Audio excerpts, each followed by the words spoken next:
one gets to see the monuments every 5-year-old American kid gets burned into their psyche. But in June of 2009, my family and I traveled to Washington, D.C. to do just that. We saw the Washington Monument, the Lincoln Memorial, the White House. And while we were there, I got to meet one of the people who makes this city, this country run.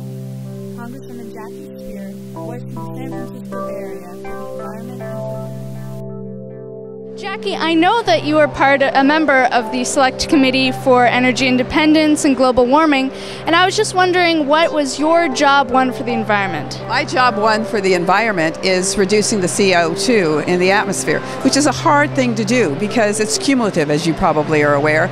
So what we spewed out 20 years ago is still in the atmosphere today, having an impact. But we have to reduce the CO2 if we're ever going to be confident that this planet is going to survive and that our children's children are going to have the quality of life that we would want them to have.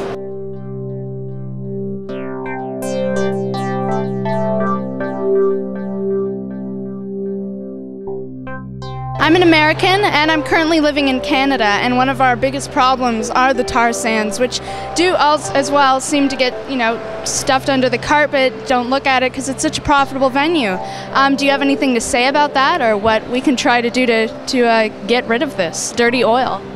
Whether it's the tar sands or coal that is being manufactured throughout the country, it's dirty.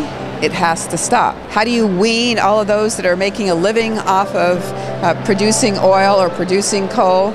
You do it systematically, but you do it. For us to somehow suggest that clean coal is an alternative is preposterous. Our reliance on foreign oil, our reliance on offshore oil drilling, all of that has got to be stopped. The only way we're going to get out of our reliance on oil, whether it's from Canada or the Middle East or off our shores, is to create those opportunities.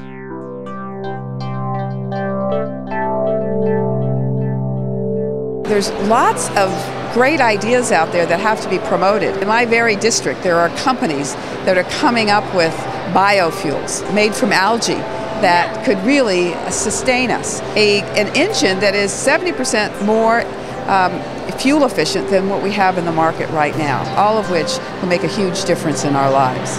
A lot of kids my age are very cynical when it comes to politics in general. What would you say to them about a life in politics? I got involved in politics when I was 16 years of age, and I wasn't cynical. And I'm glad I wasn't cynical, because I probably wouldn't be doing this work today if I were cynical. So the first thing I would say to cynical young people is stop being cynical. This is your world.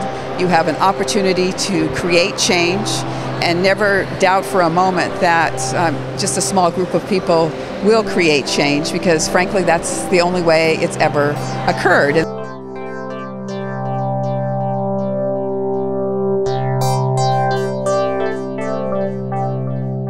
Is there someone who's your hero who has inspired you? Well, she's a shero, and she would be Mother Teresa and my grandmother, people like Rose Kennedy, Eleanor Roosevelt, all of whom were individuals who didn't accept the status quo. And I guess my biggest message to those that you are communicating with is, do not accept the status quo, and do not be afraid to fail, because our greatest problem is our fear of failure, so we don't attempt things that we should. I'm a 3-time loser. I lost for Congress in 1979. I lost for student body president before that. I lost for lieutenant governor in California. But I've come back and feel that I'm really making a contribution. So never be afraid to fail. Well, thank you so much, Jackie. It was a pleasure meeting you. Nice to meet you too. Thank you. Bye-bye. Bye.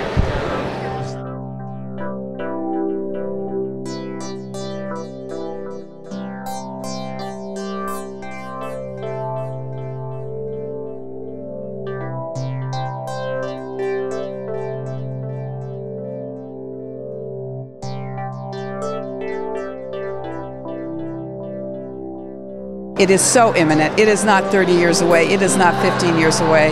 It is now.